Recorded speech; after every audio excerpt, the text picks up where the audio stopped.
Sapna. Hi, Aditya. Good afternoon. Can you hear me? Yes, I can hear you. Can you hear me? Yes, very clear. Welcome to Reinvent. Thank you.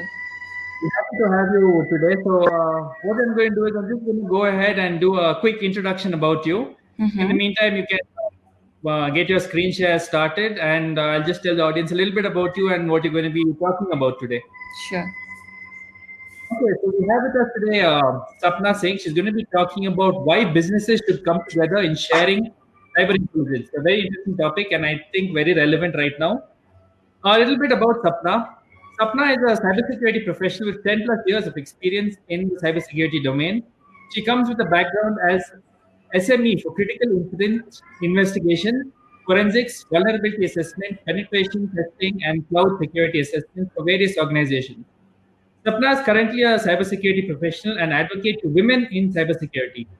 She is a Deloitte Women in Cyber leader and a WCS ISSA India core team member.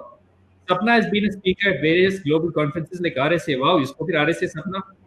Uh, SAN Summit and LEHAC. She is a technical stream lead for Women in Cybersecurity Middle East Group and co-organizer for Kuwait affiliate of WIC SME Group, working to empower and mentor women in the cybersecurity domain. She is driving online and physical knowledge sharing sessions to students and professionals. Wow, Sapna, that's a very impressive bio. Without further ado, I'm going to hand the stage over to you. Over to you, Sapna. Thank you, Aditya. Hello, everyone. Welcome to this talk. First of all, thanks to all of you for joining me for this session, and thanks to Rochester for organizing this conference. My name is Sapna Singh, and today I'll be talking about cyber threat intelligence, and I will also cover why businesses should come together in sharing cyber intelligence. About me, I will cover again. So I have almost 10 years of experience in cybersecurity. I'm a global speaker. I'm working with a couple of communities in India and Middle East to support, guide, and mentor women in cybersecurity domain. So let's get started. To set up the stage, I will cover some of the current security trends. There is at least one hacking attempt in every 39 seconds. It takes more than 200 days for an organization to discover a breach, and this delay costs billions of dollars to the business. It's expected that global cybersecurity costs by the end of 2021 would be 6 trillion. Even the COVID pandemic has not stopped cybercriminals, and organizations are observing a huge spike that is almost 3% of the increase in cybercrimes. As more and more employees are working remotely from multiple locations using various devices, even organizations are now rapidly moving to cloud and using various advanced technologies such as IoTs, 5Gs. So statistics like these demonstrate that there is a rapid continuous increase in cyber attacks. Cyber adversaries are using sophisticated and advanced techniques, which are even hard to detect using traditional methods of security.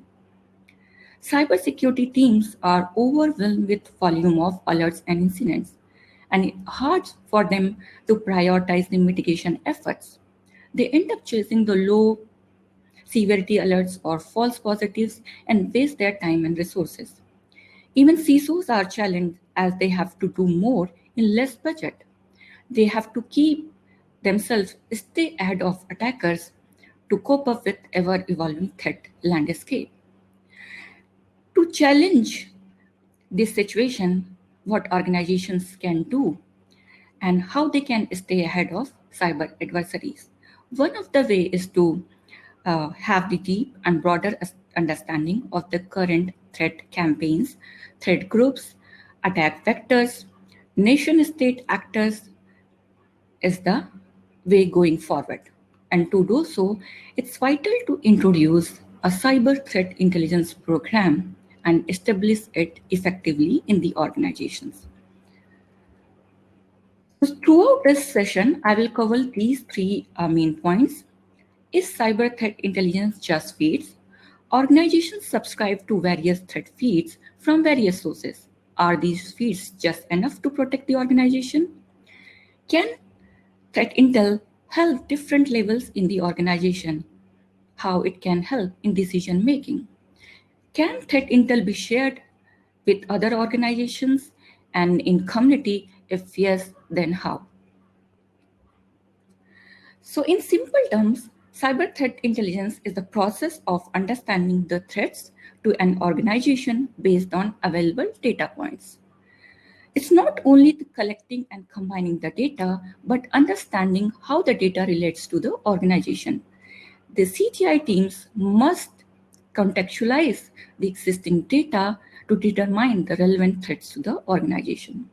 CTI process involves the analysis of the information about the threats and produce the guidance to determine what steps organization or cybersecurity team should take to handle the current or latest threats pertaining to the organizations. Talking about benefits of threat intelligence. So there are two main challenges for cybersecurity teams. First, prevent the attacks. Second, if the attack has happened, then detect it, respond it, and contain it in minimum time to minimize the impact on the organization. Cybersecurity teams are already doing some sort of intelligence activities such as threat hunting, red teaming, vulnerability management, penetration testing, incident response, and producing the IOCs. But now is the time to be more proactive and not only ask the technical questions such as what, when, and where, rather than uh, find out the attributions and the TTPs used by various threat adversaries to find out the question and the answers such as who, why, and how. And such intelligence help organizations to gain visibility and context to the threats so that organizations can take better countermeasures to strengthen organization's security posture, improve detection and response. TI also helps organizations to be more proactive, preventive, to achieve greater cyber resilience rather than being reactive. So there is confusion around the terms such as data, information, and intelligence. So let me clarify that in context of cybersecurity. Data refers to simple facts or raw facts at any given point of time and where data is available in large volumes. Such as in context of cybersecurity, data could be IP addresses, hashes, URLs, domain names.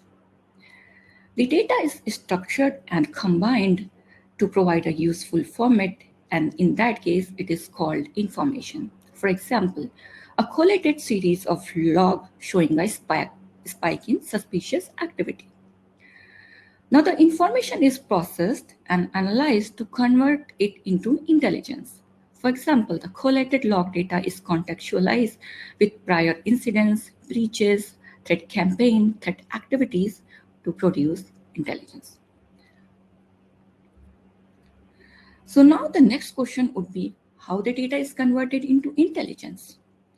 So address that question, I'll cover the threat intelligence lifecycle. The first phase is planning and evaluation, where the organizational intelligence requirement is defined based on the critical asset that organization has and the current pertaining threats to those critical assets. Next phase is collection, where the data or information is collected around those threats for critical assets. That can be done through various intelligence activities, and one of them could be open source intelligence, where the data is collected from deep web, from various forums, from IRC channels, or from basements. Once the data or information is collected, the next phase is processing and production, where the threat data and threat information is analyzed and converted into intelligence. Using various analysis frameworks, such as one of the most popular framework is Cyber Kill Chain, which can be utilized by threat intelligence analysts to find out the TTPs associated with the threat vectors, threat activities, or cyber campaigns. So once the intelligence is produce, the next phase is dissemination. Dissemination of the intelligence to various stakeholders, to relevant audience in the organization. One of the points that we should always consider that the data or threat intel that we are going to share with intended audience, it should be in the language or format that they could understand. Otherwise, there is no use of intelligence. As we talk about various threat intelligence and how it can be disseminated to various stakeholders in the organization, let's talk about and understand various types of threat intelligence. It's basically categorized into three. Static intelligence is basically for the C-suite people, for board of directors, so that they have understanding of the current threat landscape. The information can be used for decision making, such as for budget allocation, for providing appropriate resources. Operational intelligence is all about understanding the incoming or ongoing attacks for organization.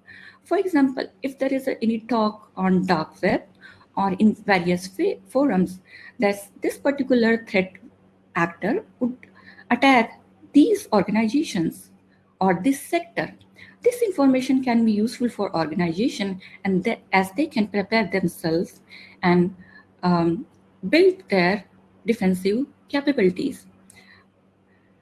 The second would be if there is ongoing attack and the organizational data is being sold out in dark web, or credentials are being pasted on paste bin. Such information is also useful for organizations so that they can assess the damage and minimize it by taking preventive actions. Tactical intelligence is basically disseminated in the form of TTPs or IOCs, where TTPs are disseminated in the form of human readable format and IOCs in machine readable format, so that it can directly feed it to SIM or utilized by SOC to take preventive actions, to feed the data into signature-based systems so that IOCs can be blocked and the organization is or having the preventive measures in place. Talking about cyber threat intelligence sources, there are various, such as open source intelligence, which provides the organization's external threat landscape and can be collected from various sources such as vulnerability or exploit databases, from social media, from various threat feeds, darknets, from various forums, IRC channels, etc. Internal intelligence is all about understanding what is happening in the organization by collecting the logs from various critical devices, from monitoring devices such as IPS, IDS, firewalls, web proxies, etc.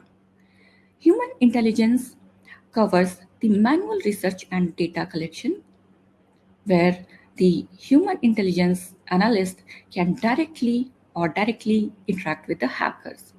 And that provides a very precise and deep knowledge about a particular threat actors or threat campaign. Basically, we see the examples around the APTs. Counter-intelligence covers the honeypots, and finished intelligence is all about commercial data feeds, which are more refined and tailored to organizational need. Apart from threat intelligence sources, organizations also engage various kinds of services to produce the threat intel data for their own decision making, such as standalone engagements, where organizations engage various third-party providers, consultant to conduct threat hunting, red teaming, and various threat scenarios to understand the current defensive capabilities of the organization. Continued threat monitoring services, where organizations subscribe to third-party portals, and the TI analyst can log in and find out the information about the current threat campaign, adversaries, or threat attack vectors. The threat intel provider can also tailor the information or threat intel specific to organization. Organization also subscribe to various data feeds from various sources. But most important thing to note here is that subscribed data or data feed should be onboarded to threat intelligence platform so that it can be mapped against the various other sources such as internal sources, logs from various sources to produce the threat intelligence that is specific to organization. So there are various key areas where threat intelligence can help, such as SOC. The IOCs produced through threat intelligence activities can be consumed by SOC, first of all, to update it on the signature-based systems, and then map these IOCs and search whether there is any past activity related to these IOCs are observed or not, or if there is any activity which is happening right now. Vulnerability management. So as I have been doing vulnerability management from a long time, it's hard to patch all the devices in the organization at any given point of time.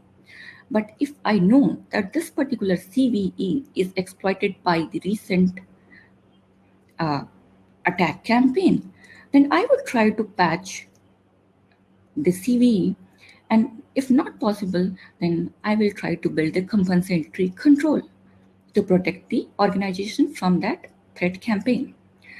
Threat intelligence also helps in investigation and response activities. It helps resilience and tabletop exercise to build new scenarios for C-suite people, for board of directors, for CSIRT teams, or for various IT departments team, so that they are prepared for the incoming attacks and they know what actions they are supposed to take. They understand their roles and responsibilities. Threat Intel also helps to design the training and awareness program to make sure that end user and employees are aware about the current and ongoing threat activities against the organization. It also helps to comply with the compliance and regulatory requirements. So what we have understood so far, the organization receives the threat intel or threat data from various internal and external sources. These threat intel and data can be onboarded to TIP, which is Threat Intelligence Platform. Threat Intelligence Platform has the built-in capability to use machine learning to process and analyze the information. Now, this can also be fused with the existing logs that organizations have or with SIM. The TI analyst can also use human intelligence on the data. And the final product would be threat intelligence. That would be disseminated in the form of strategic, operational, and tactical reports to various stakeholders in the organization. Coming to how to build an effective CTI framework in the organization. First step would be to define what is important. First step is very critical to establish the effective CTI framework. Why? Because we need to assess the IT environment, find out all the critical assets, then understand what threats can affect or impact these critical assets, and then find out how threat intelligence can help protect the organization. The next step would be to set a specific goal, such as what is that we are going to achieve using CTI program. In initial phase, it could be like producing the IOCs and consuming it, but it should not be for the longer term.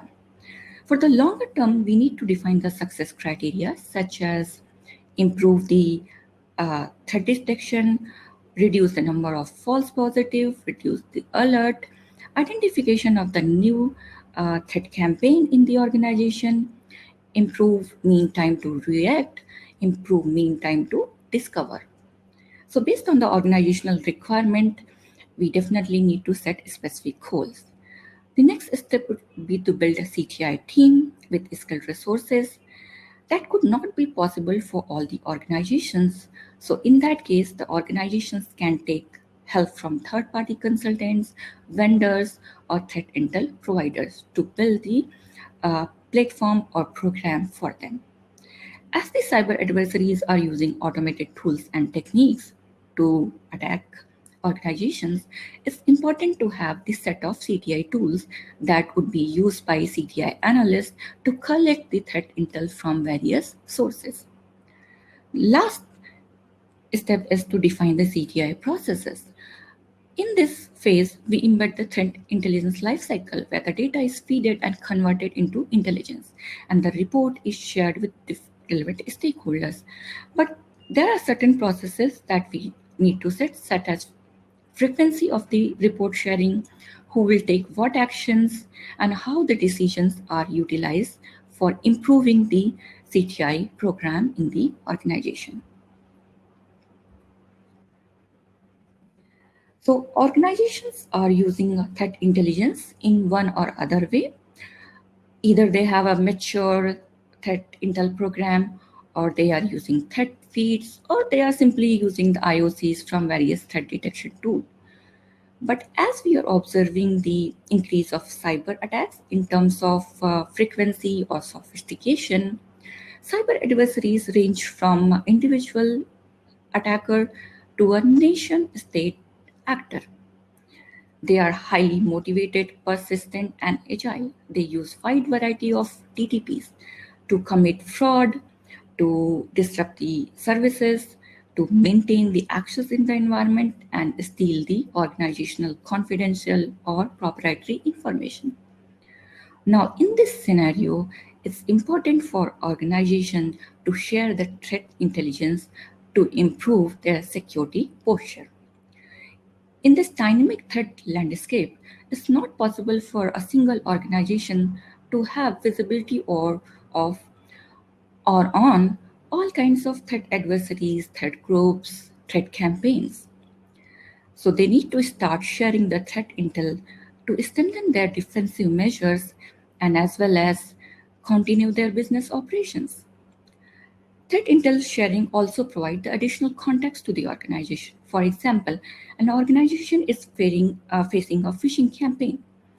Now, they need to understand whether this campaign is only for the organization or industry specific or a globally launched campaign.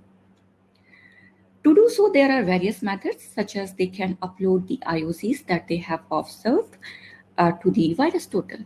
But what if there is no sign of this campaign anywhere? Is it just okay to close the incident by blocking the IOCs? The answer is no. Because even though if IOCs are blocked, but organization has not determined the TTPs associated with it, it means these cyber adversaries can change the IOCs and launch the campaign next day. And here the intelligence sharing can help and play a major role.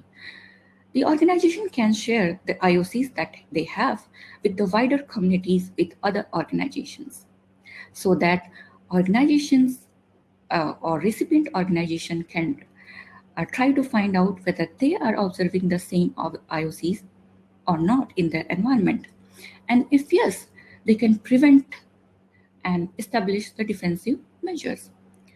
Even though if the other recipient organizations are not seeing this particular threat campaign in their organization, then too they can have the preventive measures to make sure that they stop this threat propagation in their environment or even at the global scale. Because nowadays, even the threat activities can start from one particular organization and can spread globally.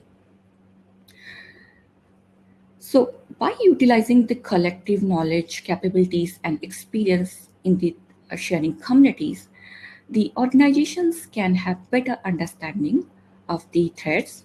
They can have extended views, as well as they can have or they can enrich their own existing information for threat informed decision making.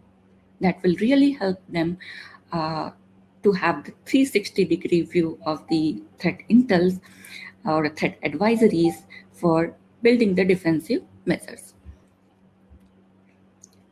Though there are various benefits of threat intelligence sharing, but certainly there are challenges as well, and some of them are listed here, such as threat data volume and threat data quality. So each organization receives the threat intel data from various sources. Now, how to determine the quality of that threat data when threat data is being shared with other organizations in the community? There are legal and privacy concerns, such as what data can be shared and what law will govern the data sharing. Organizations also hesitate to share information because they end up sharing the threat intel that can reveal that organization was breached, and that can cause reputational damage. There is also concern about the potential misuse. The organizations can share the threat intel to the member in the community. Now the members can share this information in the public domain.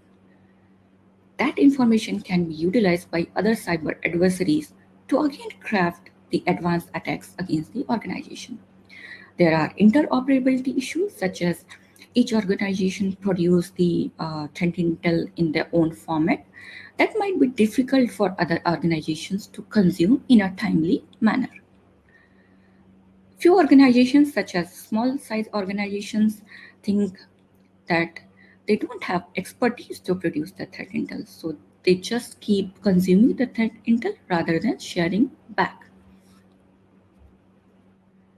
Now the question that comes is what to share, how to share, and whom to share.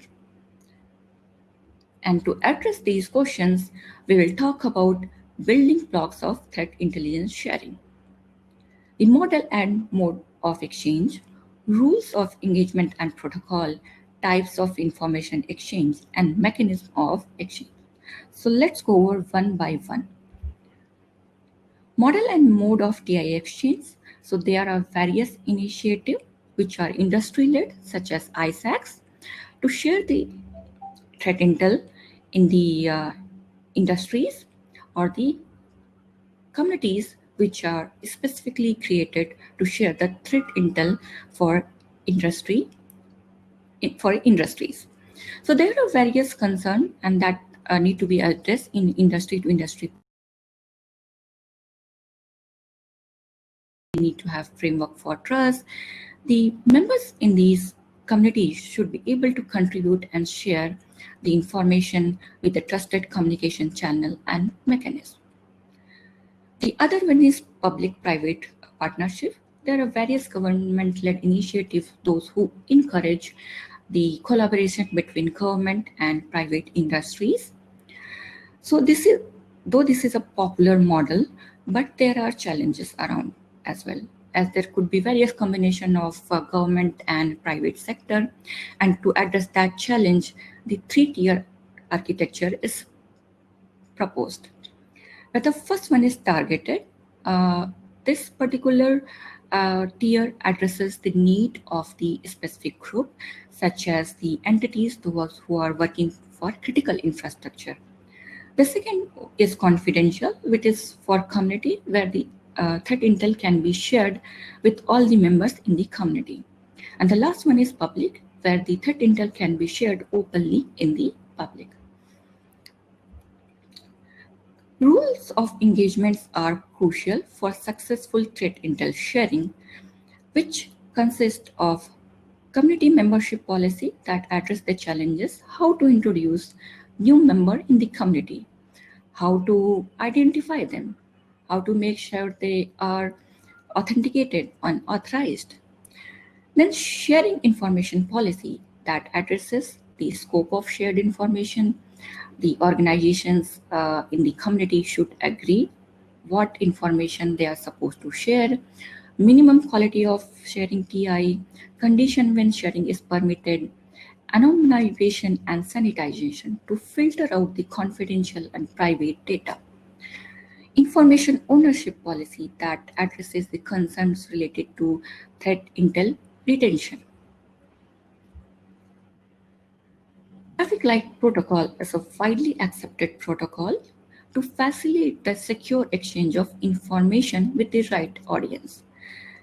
As I said, it's widely used, where the sender uses 4 color-coded schema and labels the threat intel based on the sensitivity. It's a sender's responsibility to ensure that receiver understand the rule of the protocol and will not share the threat intel information outside the boundaries without the permission of the sender. For example, TL period is not for disclosure, where the threat intel is only for specific participants. It cannot be shared outside. TLP Amber is for limited disclosure. It could be shared with a specific group in the organization or a specific member in the community. TLP Crane, which is to share the information community-wide. It means all the members in the community can receive this information. And at the last, TLP Wide, which is for unlimited disclosure, where the threat intel can be shared publicly with everyone. Types of information exchange. So the businesses or organizations should also agree what kind of information will be exchanged among them. It could be strategic report, operational data, advisories, indicator of compromise, which includes IP addresses, DNS, hashes, various URLs, or low-level data as well, such as network flow records, full packet capture, application logs, etc. Intelligence exchange types and formats. So this determines how the organizations in the community will share the information. They can start sharing using emails, phone calls, meetings, but in the long term, it would not scale. For that, they need to agree on certain automated exchange formats. And there are various available. But what Sticks and Taxi are the formats which are widely used by various communities, various government entities, and even if the organization subscribes to the thread feeds, they need to ask to vendor whether the vendor supports the Sticks and Taxi format or not, where Taxi is the courier and Stick is a schema that carries the threat intel information. Talking about threat intelligence platform, and there are various threat intelligence platforms available from various threat intel providers. But one which is open source and again widely used is MISP. MISP is open source threat intelligence platform. It can be used to share, store, and correlated indicator of compromise, of targeted attacks. But it's not only about the sharing, storing, and correlating. There are various features of MISP, such as it can also be used to prevent the cyber attacks. It's an efficient IOC and indicator database. It provides automatic correlation capabilities. MISP can be used to share the threat intel among the communities or various departments in the organization. So it's widely used these days in the communities to share the threat intel. It can accept the data in various formats. We can import or export in various formats, and that is useful because the organizations might have different format of the data that they're willing to share. But importing into MISP would be useful so that we can have the data correlated and we have single format to further share. It can produce the data in the form of human readable and machine readable formats. So I would close this presentation with the two key takeaways. First, organizations should focus on establishing an effective threat intelligence program and mature that with the time. Second, organizations also should start sharing the threat intel to strengthen their defense capabilities and secure the infrastructure as much as possible at any given point of time.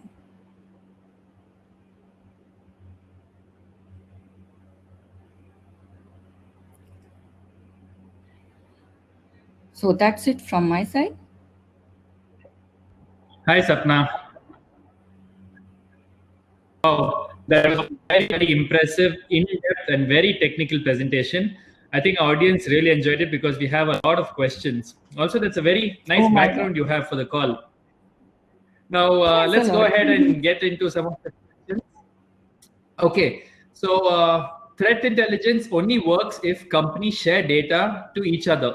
Example, banks sharing the threat logs among each other. That is not happening. So, what is something that you would recommend or you would say that could possibly get this process started? So I would give you a real a life example that I have seen in Middle East. So here we have oil and gas industries, and they are always targeted. There are various APTs, and we are receiving multiple threats and attacks and incidents every day.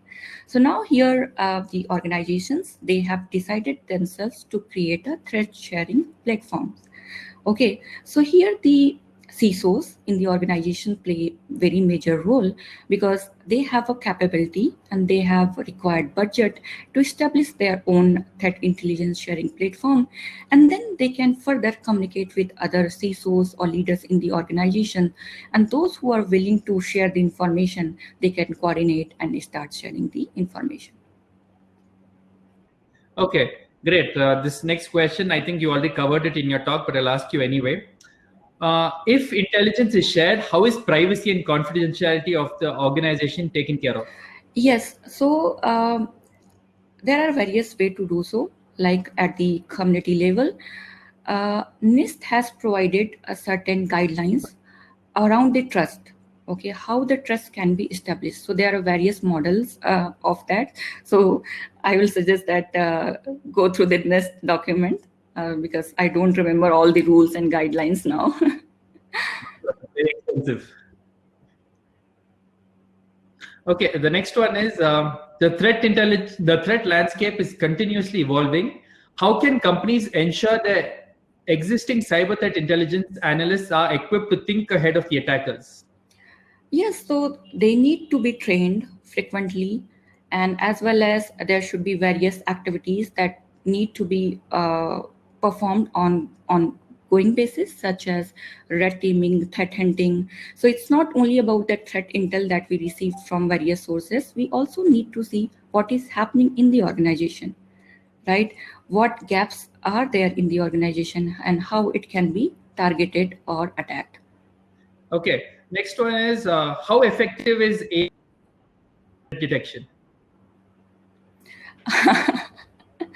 That's a great question, All but the questions are bound to come because everyone's talking about how AI is the future for threat detection, autonomous threat detection, and all of that. So, as of now, right now, in a current stage of AI, how effective is AI as a threat detection method? uh, so for me, I have spoken to various vendors, those who provide EDRs or various advanced next generation monitoring tools. Basically, they all claim that they are using AI, machine learning, everything. But actually, when we onboard those tools to the organization, there are lots of effort that we have to put in to baseline those logs or the data that we feed into the system. So it's not only about the tool, it's more about the people and process in the organization. Because if you cannot even ingest the logs which are required to be ingested, then how the AI will work? And then we also need to make sure that there is a baseline created. Okay, so this process takes time, such as creating the baseline, understanding what is required, because AI would not understand what is required and what is specific to your organization. You also have to ingest that requirement into the tool. Okay, obviously, because each organization deals with different types of data, so you So need I to think them. we need to wait and watch how the AI will be effective. I have Okay. not seen the something which is very effective, something which is replacing the human so far in terms of monitoring and detection. But I would guess AI would help with the amount of log traffic that is Yes, generated. yes, Yeah. definitely. That is all about using the machine learning and AI to filter out those logs that and reducing the number of alerts and false positives. Okay. The next one is, to what extent is cyber threat intelligence automated? It can be completely automated. Right now, just like various platform, MISP, there are various vendors whom we come across. They are suggesting various TIFF platforms where the data feeds can be directly ingested, and from TIFF platform, then the feeds can be ingested to organizations, SIM, firewalls, antiviruses, EDRs. It's just that we need to take a step-by-step approach to understand and to know more about the threat feeds that we are ingesting to our SIM, EDRs, or firewalls, because this should not have any impact on the organization. So yes, the answer is like it can be completely automated these days. Okay, once it's automated, is it as effective as probably having someone monitor it, or as effective as probably a semi-autonomous system? Is complete automation as safe as probably a semi-autonomous or a complete human-controlled system? No, we need to balance risk with the benefits. The answer is okay. Okay. Moving on to the next question. Do the cyber threat intelligence tools need to have an integrated SIEM? Yes. Yes. Okay. To add the additional context, to see the relevant information, because we also need to find out relevant information from internal logs. So SIM is must. Okay. Now, what we have actually kind of realized is, due to multiple different security systems, the entire architecture becomes quite complex. So you have different systems giving you different logs, right? Now, filtering out these logs becomes a definite challenge.